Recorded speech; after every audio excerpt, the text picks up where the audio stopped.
Écoutez, je vais donner la parole, comme on l'a fait tout à l'heure, à quelqu'un d'autre qui a envie de nous raconter ce qu'il a vécu.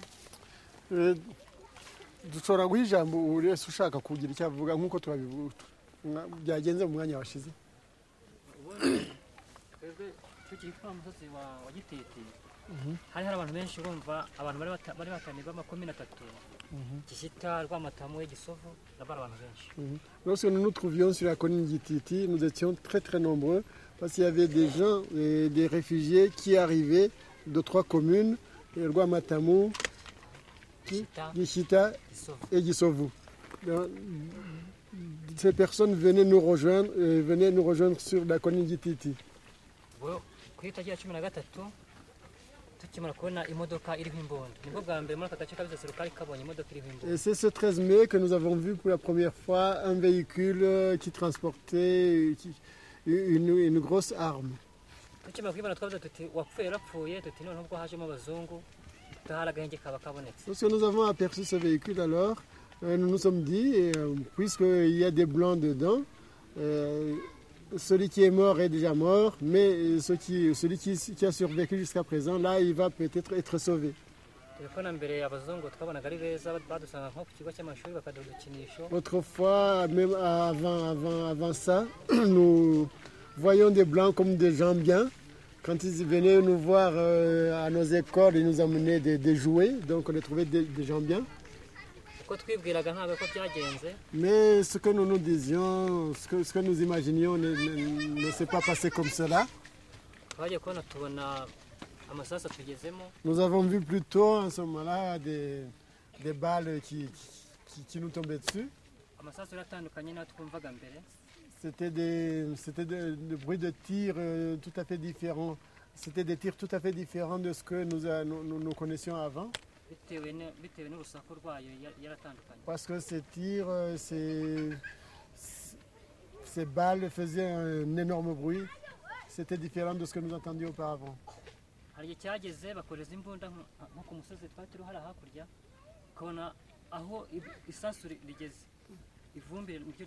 un certain moment, ils tiraient et là où tombait le projectile, vous voyez que sur le sol s'élevait une grande poussière.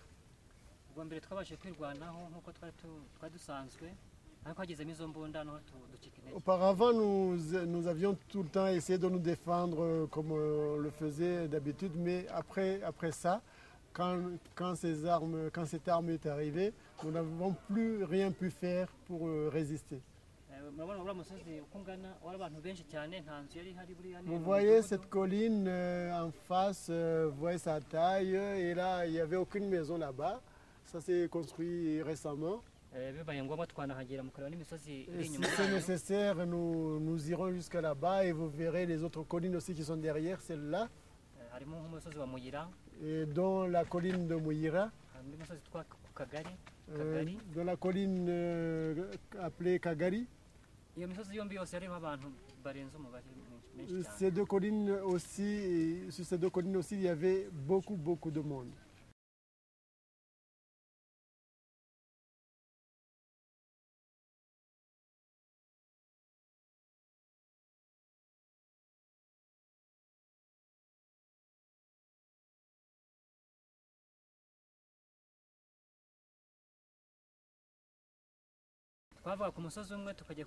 Nous quittions une colline pour l'autre et nous revenions ensuite sur la précédente. Et comme nous tournions comme cela, c'est en même temps tout le monde tombait, on nous tirait dessus et il y avait des gens qui tombaient parmi nous.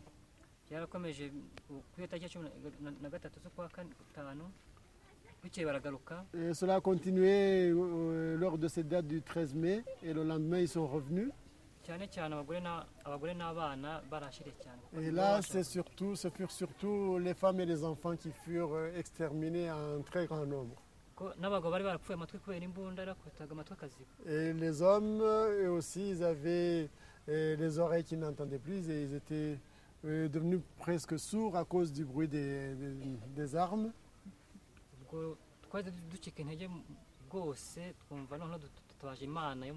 Et nous nous sommes sentis finalement vraiment abattus et nous n'avons plus que confier nos vies à Dieu, au Dieu du ciel. Et si vous nous voyez ici, c'est seulement grâce à la force, à la puissance de Dieu.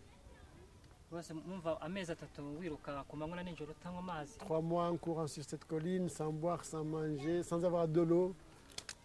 Ouais, c'est très long comme temps. Un peu de mots, c'est ça que je peux dire. Voilà, Cozy. Quelqu'un d'autre?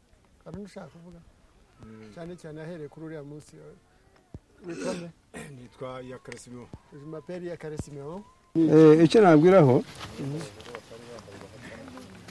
hagati yaho mvuga ko nabonye interahamwe zivanzemo n'abasirikare kwa Habyarimana zirimo n'abazungu ntabwo twari tuzi gutandukanya abazungu n'umufaransa cyangwa uriya ntabwo ari umufaransa ariko icyongeyeho ni uko bukeye bwa kuri tariki 13 twabonye abantu nk'abo twebwe n'ahanga ntabwo twari tuzi ikintu cy'imbunda uko gisa twumvaga ibiturikira hejuru tukiruka tukagira ubwo uwo munsi nyine wa 12 12 13 na 14 nibwo haje hagati yango nibwo haje ibitero simusiga 13 na 14 haje ibitero nibwo byarimbuye abantu benshi cyane. Vas-y. Tu me dis, moi ce jour-là, on a vu des interahamés, on a vu des militaires de chez Habyarimana accompagnés de blancs, de soldats blancs. Nous on ne savait pas encore qui était français ou qui n'était pas, on ne voyait que des blancs. Okay. Mais ce qui fait que je me rappelle, c'est que le lendemain, le 13 et le 14, le surlendemain, il y a eu beaucoup d'attaques. Et c'est en ce moment-là qu'on a été attaqué avec des fusils, avec des armes lourdes. Non, mais attends, je comprends pas. Vous dites que vous avez vu les Bazungu avec des interamoués et des militaires le 12 mai? wabonye abazungu n'interahamwe n'abasirikare ku itariki 12 z'ukwa gatanu 12 13 14. Le 12, le 13 et le 14. Le 13 et le 14, qu'est-ce que faisaient les soldats français? Les Bazungu, qu'est-ce qu'ils faisaient le 13 et le 14? Abazungu icyo nahubwira cyo twabonaga abantu batugeretse bakaturasa abandi bari nyuma n'udufuni n'imihoro ntabasha guhindukira ngo amenye ngo warasheje n'umusirikare kwa Habyarimana cyangwa n'umusirikare w'umuzungu ibyo ntabwo babizi. Ces blancs là, ce que je peux vous dire, c'est que quand nous voyons qu'on nous attaquait à l'arme automatique, donc au fusil, nous on courait et eux derrière. À l'arme automatique, c'est fusil ou mitraillette? C'est fusil, c'est n'imbunda zisanzwe cyane. Umva icyo nabwira. None atanka termine. Imodoka zarazaga gutya bagaparika nkaha. Twakubita amaso turi nkara twakubita amaso bene kutugeraho noneho baturasa ntabasha gucyamuka noneho ngo arebe ese kurasa nindi. Quand ils arrivaient avec leurs véhicules, qui commençaient à leur tirer dessus, et que derrière il y avait des gens qui étaient armés de machettes et de petits trous, derrière ceux-là qui leur tiraient dessus. Nous on courait, on ne se retournait pas pour voir qui nous tirait dessus, si c'était un blanc ou non. Mais ils ont vu, il y avait des blancs. Ok. None cyo nakugira ahubwo aho twaje kumenya ko Abafaransa nuko hanyuma bigeze mu kwezi kwa gatandatu nibwo baje badusanga hariya bati tuje kubahumuriza tubereka n'abantu maze gutumagurwa uwo mwanya bati mwihangane musubireho mwari muri hanyuma ejo bundi tuzagaruka tuze tubarinde. Mais je traduis. Il dit finalement ce qui nous a convaincu que c'était des Français qui étaient venus, c'est qu'au mois de juin, quand ils sont revenus, ils nous ont trouvés plus bas, et là on savait que c'était des Français. Ils nous ont dit que nous on leur a montré nos blessés, les gens qui étaient morts aussi, et puis ils nous ont dit on va revenir dans le surlendemain, on va venir dans 3 jours pour vous sauver. Comme il vient de vous le dire, oui, on a été attaqué en 1994. Et nous avons essayé de nous défendre, nous étions encore assez forts. Mais au 13 mai, nous avons vu venir de grandes attaques dans lesquelles figuraient de nombreux soldats, des interamés et des blancs. tukajya ku musozi bakawudukuraho. Et nous fuyions d'une colline, ils nous ont chassés, nous allions sur une autre. Abana bagapfa, abagore Les bagapfa. enfants mouraient entre-temps en courant, les femmes et les enfants mouraient. Hanyuma rero ukuntu ko twari mu cyo gihe ukuntu twumva imbunda nyinshi tutari dusanzwe twumva. Et ce que nous avons vu ce jour-là, c'est que nous avons entendu des tirs différents de ce que nous entendions d'habitude. Duhita ducika intege. Et nous avons évidemment perdu tout courage, nous nous sommes découragés en ce moment-là. Twajya ahantu mu ishyamba Nous tutazi allions, ko badusangamo. nous allions dans un bois et sans nous attendre à ce qu'ils nous y rejoignent. Bakatwezamo imbunda ziremereye Et ils envoient alors en ce cas-là des tirs d'armes lourdes. zikadukuramo Et ces tirs nous chassaient de là évidemment zikica benshi. et en tuaient beaucoup. Interahamwe zikaza zigasonga. Les Interahamwe venaient et achevaient ceux qui étaient blessés. Gutyo rero nta musozi wose batatugezagaho. Ainsi, ils nous ont pourchassés sur toutes les collines. Ubwo rero nyuma yaho ntabwo twari tuzi ko tuzarokoka. Et évidemment, nous ne pensions plus survivre. Hagati yaho rero abafaransa bigera kuri 13 no kuri 14. Et alors, entre-temps, les Français, du 13 au 14, Niko twababonaga. et c'est comme ça que nous les voyons. Nyuma rero baza kuza batubwira batwegeranyiriza ahantu batubwira Par baza après, ils sont bakaturinda. venus, ils nous ont rassemblés à un endroit, ils nous ont dit qu'ils viendraient nous protéger. Ubwo baragenda nyuma ya minsi itatu batubwiye. Ils sont repartis et au bout des 3 jours dont ils nous avaient parlé, Ntabwo aribwo baje, ce n'est pas en ce moment-là qu'ils sont revenus. baza bitinze, Ils sont revenus plus tard. hasigaye abantu bakeya. Il restait plus grand monde. Bashya baraza rero barongera baturindira aho baturindira Alors ku Musesero. finalement, quand ils sont revenus, ils nous ont gardés, ils nous ont protégés. Nuko bigenda gutyo nuko twabibona. Oui, c'est ça. Ils nous ont protégés dans le Bicécéro et voilà comment ça s'est passé. Philémon, Hakizimana Filimoni, on m'appelle Akizimana Philémon. ibyo bagenzi banjye bavuze ntacyo nirwa mbisubiramo kubera ko ariko byagenze. Je ne répète pas ce que mes collègues viennent de dire, car ça s'est passé comme ça. Ariko ikintu cyaje gutera agahinda ni igihe cyo kuri 13 na 14 abafaransa baje ahangaha. Mais ce qui a été, qui était le plus attristant, le 13 mai, quand les Français sont arrivés ici, Icyo gihe abazungu baje bavuga ngo baje kuduhumuriza ngo bazaza kuturindira umutekano. en ce moment-là, les Blancs sont venus en nous disant qu'ils venaient en essayant de nous apaiser, de nous dire qu'ils venaient pour garder notre sécurité. Icyo gihe twari abantu benshi bari iyo baza guhera icyo gihe bari kurokoka. À cette époque, nous étions encore assez nombreux et s'ils avaient commencé l'action de nous secourir à partir de ce moment-là, et il y aurait eu beaucoup de survivants que ça.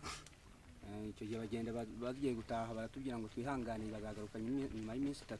Alors ils sont partis en nous disant qu'ils reviendraient au bout de 3 jours, après 3 jours. Je voudrais qu'on parle du 13 mai. urumva turashaka ko kuvuga kuri ariya matariki kuri 13 z'ukwa gatanu. Ibyo ni ibintu byo nta. Décrivez-nous ce que vous avez vu. Utubwire ibyo wabonye kuri iyo tariki ya 13 z'ukwa gatanu. Ibyo nabonye kuri iyo tariki ya 15 z'ukwa gatanu. Voilà ce que j'ai vu le 13 mai. Icyo gihe baraje bahita bagenda batubwira ko twihangana nyuma y'iminsi 3. Uwo munsi bakajya bakora bahera mu gitondo bakajya bakora amanywa n'ijoro. En ce moment-là, ils sont venus, nous ont dit de patienter 3 jours. Le 13 mai ou le... Uwo munsi barasa abantu benshi abafaransa bavuye ahangaha ari nabwo nanjye Ah, turabaza ni kuri ibyo tuvuga no butabikurikira kuri 13 cyangwa 15. Ni kuri 13 Est-ce que vous étiez ici le 13 mai 94? Kuri 13 z'ukwa gatanu kuri 1994 wari uri ahangaha kuri iyo tariki 13 z'ukwa gatanu. nari mpari bandashe kuri uwo munsi. Là, vous me parlez du 27 juin 94. urimo uratubwira ibyo kuri 27 z'ukwa gatandatu. Oya 13. Oya none se Abafaransa turatubwira ngo ya kandi amatariki twe turayazi n'ibyo. Il veut parler de minutes, il veut dire... Ninde wari ugiye kugira icyo avuga? Ah non, vas-y 2 secondes. No, niba ushaka kuvuga. Il veut dire quelque chose, vas-y. Ngavuga. Hakizimana kwitiranya amatariki. Hakizimana, Amatariki ari kwitiranya sa raison de confondre les dates. Il confond les dates du 13 et 14. bari baduhurije hano mu Il bisesero confond la date du 13 au 14. ubwo Car, rero hari umunsi attends. Car, nous allons bahurije.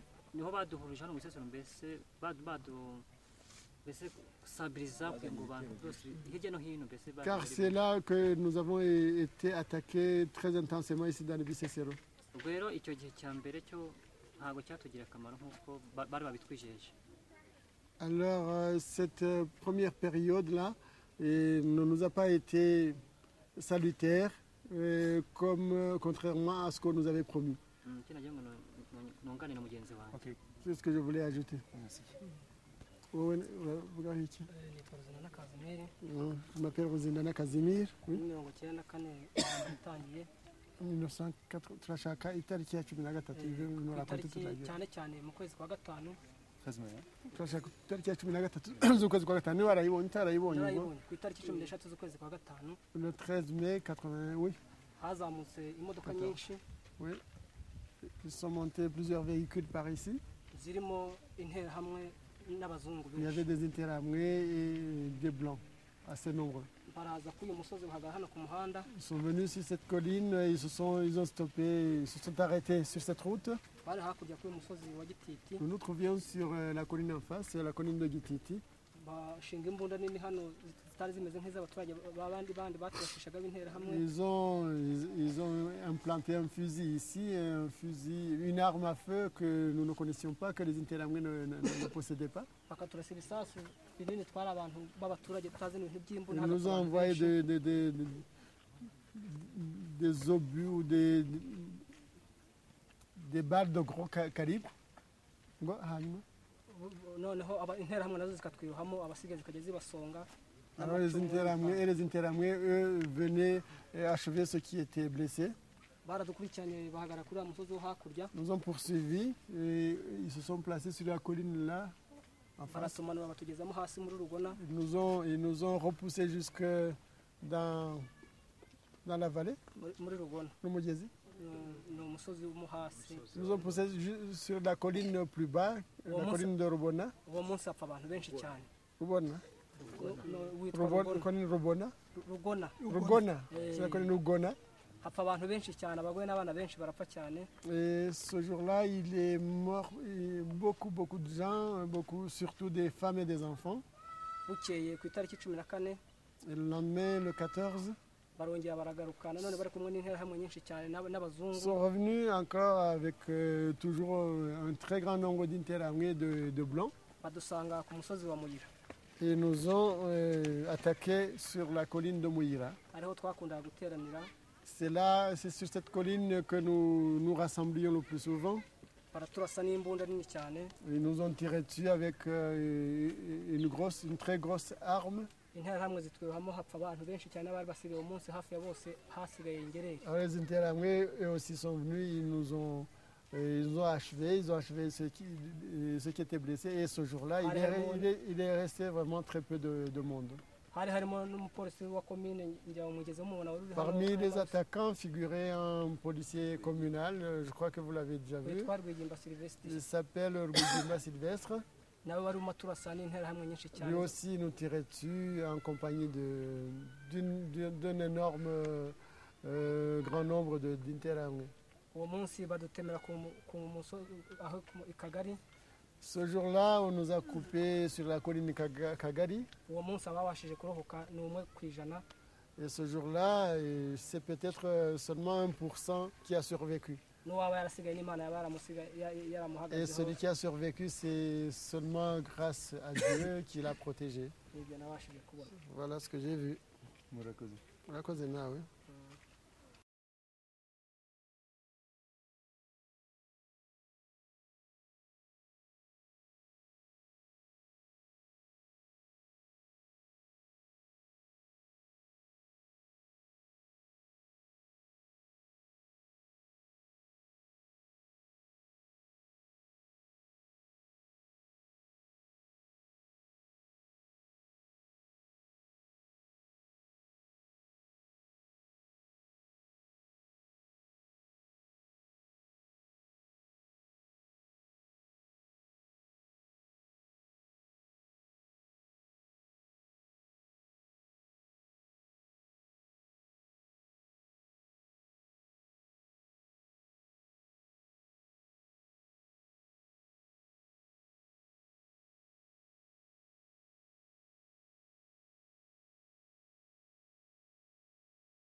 Casimir Musinana, bonjour. Muramutse. Casimir Musinana, waramutse. Alors, est-ce que vous pouvez me dire qu'est-ce qui s'est passé exactement sur cette colline le jour du grand massacre Simusiga? Kazimiri, mushobora kutubwira icyabaye kuri uyu musozi cyagiye cy'igitero kinini cyane bari mwise Simusiga? Igitero cya Simusiga cyabaye ku itariki 13. L'attaque Simusiga a eu lieu le 13. Twari duteraniye kuri uyu musozi wa Gititi. On était rassemblés sur cette colline de Gititi. Nibwo haje ibitero bya Simusiga byinshi cyane bitari bisanzwe biza. C'est là où on a vu les attaques plus nombreuses que les autres qu'on n'avait pas encore vues jusqu'ici. Twari tumenyereye guhangana n'abicanyi basanzwe b'abanyarwanda nkatwe. On était habitués à se défendre contre les miliciens rwandais comme nous. Ubwo ku iyo tariki nibwo haje ibyo bitero n'amabisi n'amamodoka. Mais ce jour-là, on a vu les autres beaucoup plus nombreux et il y avait aussi les bus et les autres voitures. Ils sont venus, ils étaient là sur la colline juste en face. Là où on était avec nous aussi. C'est là où on a vu pour la première fois les Blancs. D'accord. Et puis ils ont planté des gros fusils. On avait essayé, on avait pu résister contre les autres attaques, mais là c'était difficile parce qu'ils tiraient de là-bas et les tirs venaient jusqu'ici, jusqu'où on était.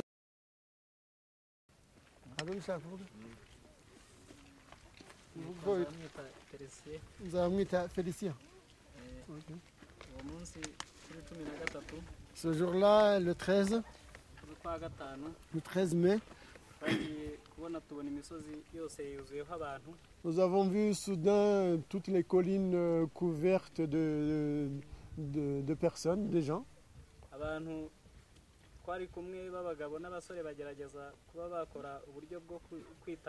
Ceux qui se trouvaient avec nous, surtout les hommes et les jeunes gens, nous avons essayé de nous défendre.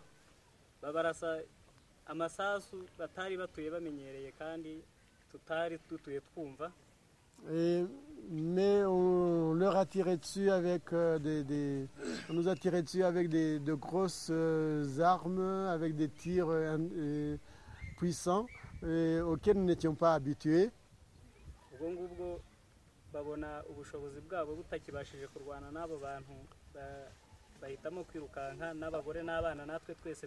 Alors les hommes et les jeunes gens qui essaient de se défendre ont vu qu'ils ne pouvaient pas résister.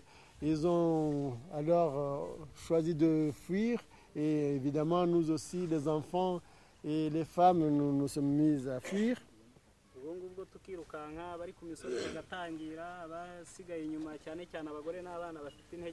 Mais on était encerclés de partout, de toutes les collines, et ceux qui étaient moins solides, tels les femmes et les enfants, étaient tués par les Interahamwe.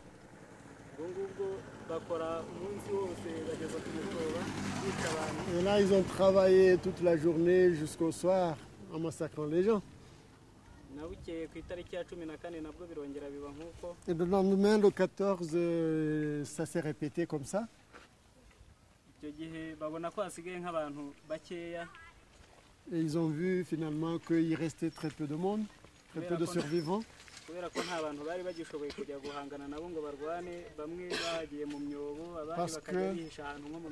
Parce que la résistance était totalement brisée, les gens, les survivants se cachaient et dans des trous, d'autres même dans des latrines.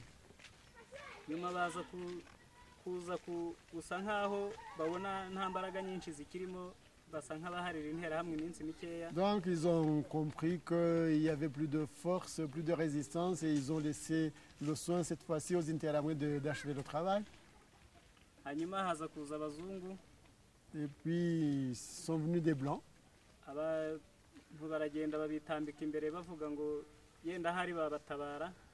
Certains d'entre nous se sont précipités auprès d'eux pour leur demander en espérant qu'ils venaient les sauver. bababaza abasigaye ukuntu bangana baravuga bati abana bahari abagore bahari abantu muhari mbega mungana iki ngo tube twazaza tubarinde.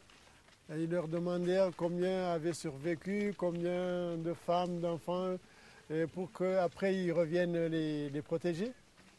Abantu aho bari bari nyine bose bakiyegeranya bavuga ngo bagiye kurindwa bakiyerekana abandi aho bari ku misozi bakaba bari kubareba. Alors espérant du secours, les survivants sont sortis de leur cachette et ils se sont montrés, alors que sur les collines, d'autres, ceux qui voulaient les attaquer, les regardaient, les observaient. Barangije baragenda baravuga ngo bagiye gushaka ngo uburyo baze ngo baturinde. Après, ils ont dit qu'ils allaient chercher les moyens de nous protéger, qui reviendront. Là, on est passé à un autre moment qui est le fin juin 1994. Mais nous allons rester sur le 13 mai. En tout cas, merci pour votre témoignage, murakoze. Murakoze cyane buriya twari tugeze noneho mu kwezi kwa gatandatu ariko turashaka cyane ubu ngubu ibyo dushaka nibyo kuri iriya tariki ya 13 z'ukwa gatanu nibyo dushaka kuvugaho cyane. Urakoze. Hari undi ushaka kugira icyo atubwira? Yego. Ubundi kuri iyo tariki Witwa nde? nitwa Rurangirwa Charles. Ubundi kuri iyo tariki ya 13 z'ukwa gatanu rwose haje interahamwe. À cette date du 13 mai, sont venus des interahamwe, sont venus ces blancs, et ces blancs, personne ne les connaissait. Ces bazons sont venus avec un véhicule sur lequel il était monté une très grosse arme, mais ce genre d'arme, nous ne l'avions jamais vu. Aussitôt qu'ils sont arrivés ici, nous avons commencé à nous enfuir sur les collines derrière nous. Lorsque nous quittions Gititi, on nous pourchassait jusqu'à Rugona.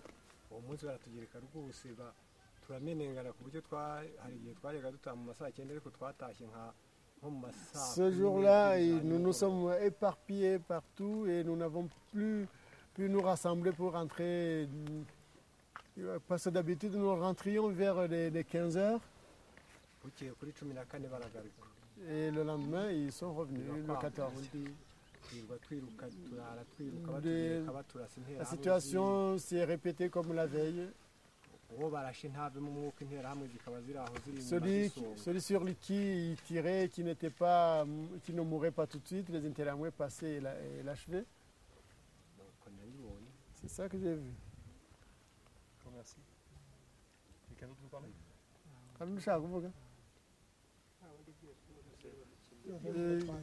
Nous avons tous la même chose à dire. Finalement, je voudrais quand même revenir à votre témoignage, monsieur. Parce que quand vous les voyez arriver le 27 juin, les Blancs, quel est votre sentiment parce que vous avez vécu quelque chose quand même, vous les avez déjà vus en train de vous tirer dessus, donc là vous les voyez en train de vous dire on va vous sauver, comment vous-même pourrez vous interpréter ça, vous réagissez? Le 27 juin. Bo babonye bagarutse kuri 27 z'ukwa gatandatu noneho mwari mwarababonye kuri 13 mwabonye abantu babarasa noneho kuri 27 z'ukwa gatandatu bazababwira ko bashaka kubakiza mwabibonaga gute mwebwe mwumvaga bimeze bite? Kwari ukubona imodoka igenda iri yonyine itari muri za modoka nyinshi zazanaga noneho abayibonye bari bahari imbere kuri 27 mwabonye imodoka imwe. Ngiye nari ndi inyuma y'iriya y'imisozi abari bahari imbere nibo bayibonye barayitangira noneho ahubwo bagahamagara abandi bagahamagarana. Ikibazo bivuga ngo abantu baraje kuri 15 na gatatu barabica barabarasa n'izo mbunda muvuga nini na 14 hanyuma kuri 27 haza abandi ariko nabo mwabonaga ari abazungu bafite uruhu rwera nabo baraza bati tuje kubakiza noneho muranabegera turashaka kumenya byagenze bite kugira ngo mwumve ko mushobora kubegera abo ngabo. bo nuko bari bonyine batari kumwe n'izo nterahamwe nk'uko bari bazi. Cela, on a osé s'approcher d'eux parce qu'ils étaient tout seuls, ils n'étaient pas accompagnés d'Interahamwe. Je n'avais pas compris. Une question un peu collective, qui veut y répondre, y répond. Vous étiez en train de courir. Quand on court, on ne regarde pas vraiment derrière soi qui nous tire dessus. Donc, est-ce que vous avez vraiment vu des soldats français tirer? ubundi muvuga ko mwabaga murimo muhunga mwiruka, ubundi munahunga ntabona umwanya wo gukebuka ngo arebe inyuma. Muzi neza ko kuko ari abasirikare b'Abafaransa babarasaga. Ubundi buri wese ashobora kugisubiza. Ubundi impande zose habaga hari interahamwe zahaturutse. Noneho n'imbere barasa ku buryo mwaburaga aho munyura bigatuma mugarukana mu gice mukanyura hirya yabo ariko mukababona. Les Interahamwe nous avaient encerclés partout, tous les lieux, et quand on n'arrivait pas à passer entre eux, on revenait derrière, et des fois on se retrouvait face à face ou derrière les Français. Mwarabonaga imbere cyangwa inyuma? Souvent, on passait un peu plus loin qu'eux, mais on les voyait en ce moment-là quand on fuyait les Interahamwe. On les voyait chaque fois. Et aussi, en ce moment-là, ils étaient en train de nous tirer dessus.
cyanteye ubwoba mbere bigitangira hari hamaze gupfa mukuru wanjye tuberwa n'intumbi ye aho yagiye ariko icyo gihe hari hamaze no gupfa abantu benshi duturanye bo mu muryango noneho wareba ubwinshi bwabo n'uburyo hano bari barabanje no gutwika ariko abantu batarapfa cyane barirukanka nk'abaratwara icyo gihe ntabwo nabashaga kuba navuga ngo ndabajya imbere ngo mbarebe cyangwa se ngo oya ntabwo bakubwiye igituma utabarebye igituma wumvise batinye igituma numvise mbatinye aba bakuru baravuze ati ubwo noneho muzitegura ibitero bya kajugujugu bitangiye kuza ati izi ndege zitangiye kuza turashize parce que en fait avant quand il y avait les attaques des autres il pouvait se défendre même s'il avait déjà perdu son frère, son grand frère, même si certaines vaches étaient déjà tuées et mangées et tout, mais au moins il pouvait se défendre. Mais quand il a vu les Blancs, c'était pas leur apparence ou leur style qui lui faisait peur. C'est parce qu'il se disait cette fois-ci, ça n'est fini avec les Bassés Serrons. Quand les Blancs sont venus, et voilà pourquoi on a vu les avions et les hélicoptères ont atterri sur la commune de Gishita, c'était pour donner un renfort à ces gens-là. Maintenant c'est fini, même ce qu'on se disait qu'on pouvait se défendre jusqu'au dernier, c'est fini pour nous. C'est ce qui lui a fait peur. D'accord. nubwo abo ngabo bazaga mu modoka abaturage hasi babaga ari benshi mu gihuru bashakashaka bica. Et c'est que, en fait, même s'ils nous ont tiré vraiment, c'est vrai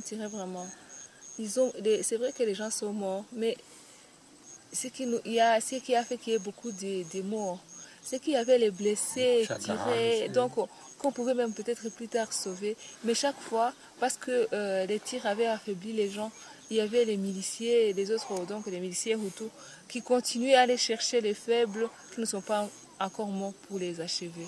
C'est ce qui a fait que les gens soient beaucoup... Puis on n'arrive pas à sauver très peu. Bien vu. Quelqu'un d'autre hari undi ufite icyo abivugaho soldat français icyo cyo hari uwabonye abasirikare icyo uwo munsi uwo mugabo avugaho aho ngaho ku musozi wa Muyira bajya kundasa. Ce que ce monsieur dit concernant la colline de Muyira, que lorsqu'on m'a tiré dessus, bari ahantu mu bisese bari kumwe n'abasirikari bande abazungu. Ces blancs se trouvaient dans les Bicécéro, dans le se trouvaient sur la colline de Bicécéro en compagnie de militaires, en compagnie des militaires de Habyarimana, des militaires rwandais. Nous étions alors en ce moment-là sur la colline de Muyira, nous les voyions très bien.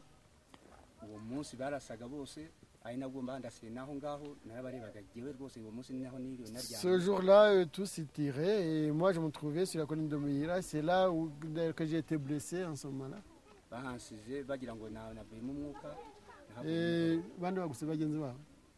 Et là, mes collègues, mes camarades m'ont abandonné là-bas. Ils croyaient que j'étais mort. Tu as été blessé par quelle arme?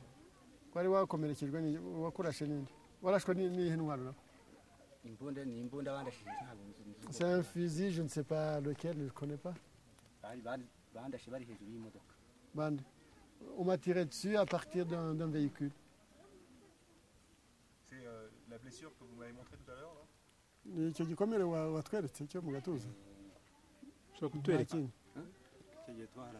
Oui, c'était cette blessure. naho mu kaguru ubu ngubu kirimo naho twese turabifite byacu. Nous tous, nous portons des blessures. Ubu nta kagomba mbari kabamo hano barasiye hano by'amasasu. Oui, bon. Oui. Elle est coyongo. Elle est coyongo. Tutareba neza. N'amasasu. Amasasu.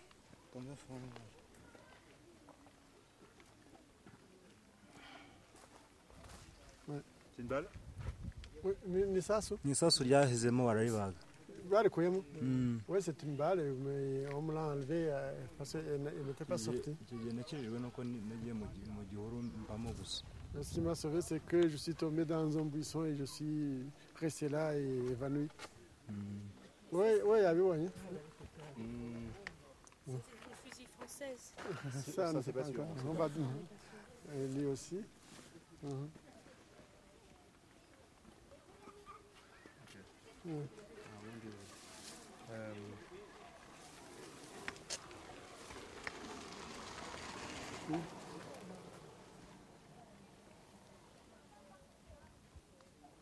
Allez, c'est le bras, carrément.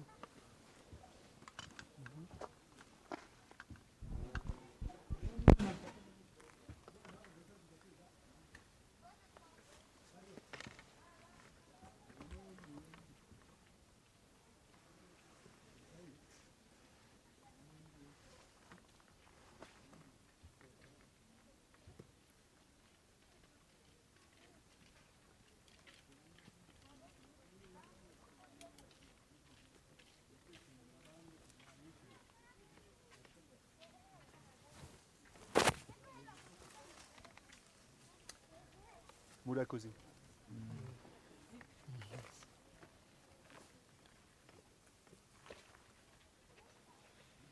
Bon, on va retourner. Vraiment, merci beaucoup, tu leur dis. Merci beaucoup pour votre témoignage. Garde un peu. Merci beaucoup pour votre témoignage. On est en train de vraiment bien reconstituer tout ce qui s'est passé afin que ça ne passe pas dans les oubliettes. Tu peux déjà dire? Murakoze cyane. Ibyo mutwemere kutubwira turabishimye no kugerageza kugira ngo ibyababayeho bitazibagirana. Voilà, et vraiment je vous remercie d'avoir vous êtes prêté à cette reconstitution parce que ça doit être difficile pour vous, mais de notre côté, le fait d'avoir votre histoire, c'est pour faire quelque chose, c'est pour avancer déjà pour faire connaître ce qui vous est arrivé. Ça c'est la première chose. Attends que je dise la première chose. Ndabashimiye rwose kuko kuba bwemeye kutubwira ibi ngibi ntabwo biboroheye, ni amateka bavunnye, ariko kandi ku rundi ruhande ni ngombwa kugira ngo tugerageze gushyira amateka mu mwanya wayo kuko bishobora kugira ingaruka nziza.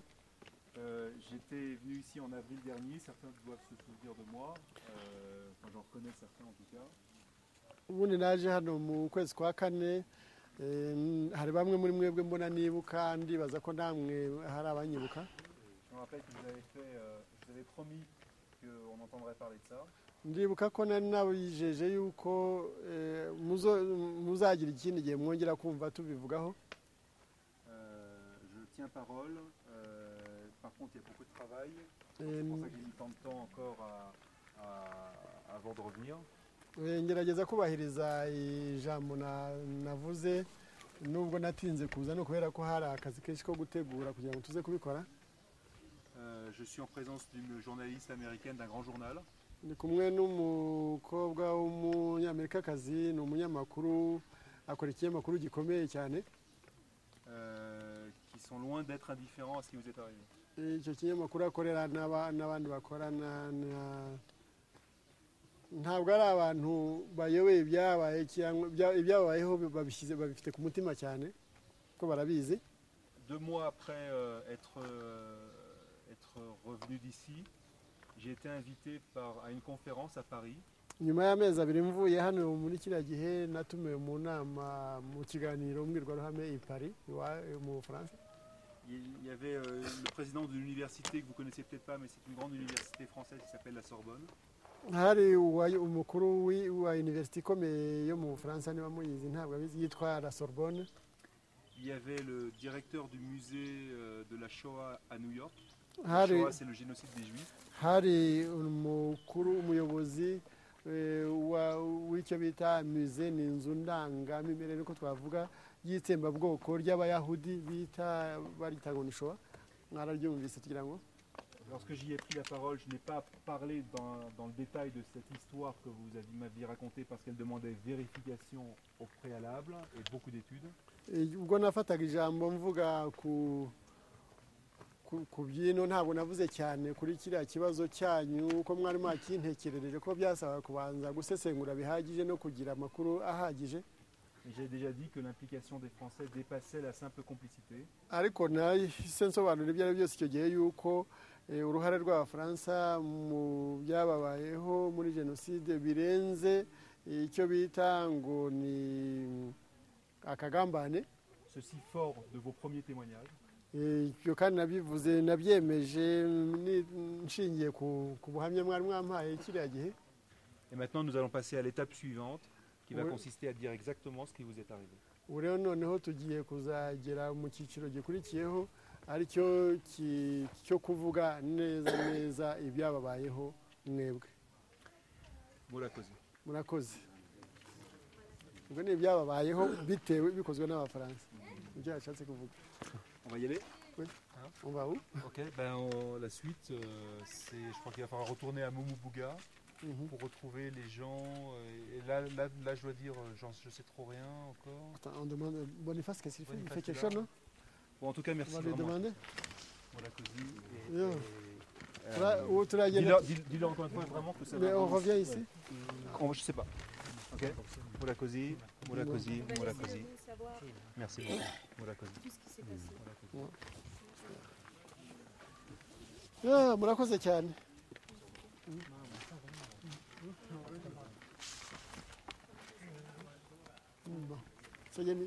Kubakora mu ntoki ntacyo turagaruka n'ubundi nuba turi bugaruke hano on va dire au revoir comme ça, mais on revient, non? Écoute, là je leur dis au revoir comme ça, mais en tout cas je sais pas du tout. Non, on revient pas ici. Ah bon? Non, maintenant la prochaine étape, c'est qui c'est qu'il y a là-bas. Il y a 2 personnes. Alors Boniface est où? Je peux couper? Non, mais demande si on ne va pas à Mouira. Ah oui, Ouais, parce que- ouais. aller à Mouila, c'est Ouais. la continuité, c'est logique. Bah oui, Mais c'est alors, la à ce colline moment-là- avec eux. À ce moment-là, il faut. C'est Voilà, la Jean colline. Garambé là. Jean, tu as attaqué sur Mouila, quoi. C'est ça Non, mais tu Ouais, parles ouais, français kuri muhira. Ah, il comprend. Un peu. Kuri muhira wagiye. Vas-y, qu'on confirme bien qu'il comprenne. Il a attaqué sur Mouila, c'est ça Kuri muhira wageze. Ok. Oui, il est arrivé. Ah oui, et puis donc il faut y aller également avec Fred. Avec Fred. Fidèle, pardon. Fidèle, oui. Et parce que lui Fidèle. aussi attaque. Non, Fidèle n'a pas attaqué à Mouila. Lui est allé Non, manger voyez à comment Mouila, il a arrêté. Il est allé. Raphaël. Raphaël, il a attaqué à Mouila. Qui ça? D'accord. Et qui d'autre a attaqué à Mouila? C'est le seul que tu n'as pas eu? Oui, toi, non. Casimir. Casimir. Ça, c'est... Vénus, Non, qui, c'est... oui, pardon. ouais. Qui d'autre a attaqué à Mouila? Il y a Jean de Garambé, il y a Ngarambe, Raphaël. tubwira abandi mwageze kumugira. Et il y a qui d'autre? Ninde nande? Hein? Je suis en train de demander. Ninde nande ngara? Hein? Abuzi. Uhe. Rafael ni uhe. Yoshatera. Ariko Abuzi bari aho ngaho nibo dushaka. Zimaze iki?